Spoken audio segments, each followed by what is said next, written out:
প্রাথমিক ও গণশিক্ষা মন্ত্রণালয়ের প্রতিমন্ত্রী রুমানা আলী বলেছেন, একজন শিক্ষার্থীর জন্য ভাষা ও গণিত শিক্ষা খুবই গুরুত্বপূর্ণ।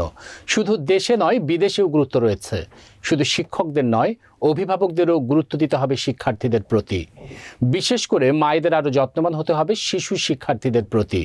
ঠাকুরগাঁও প্রতিনিধি আব্দুল আলিমের প্রতিবেদনে দেখুন বিস্তারিত।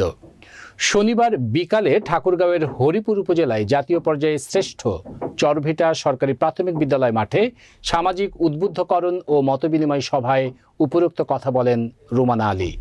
জেলা প্রাথমিক শিক্ষা অফিসে আয়োজিত মতবিনিময় সভায় জেলা প্রশাসক মাহবুবুর রহমানের সভাপতিত্বে বক্তব্য রাখেন ঠাকুরগাঁও ২ আসনের সংসদ সদস্য মাজহারুল ইসলাম সুজন, প্রাথমিক শিক্ষা অধিদপ্তরের পরিচালক আতাউল গনি সহ অতিথিবৃন্দ।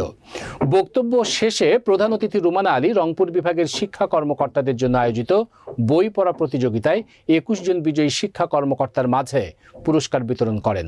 পরে চরভিটা সরকারি প্রাথমিক বিদ্যালয়ের নবনির্মিত দ্বিতল ভবনের উদ্বোধন করেন প্রতিমন্ত্রী রুমানা আলী।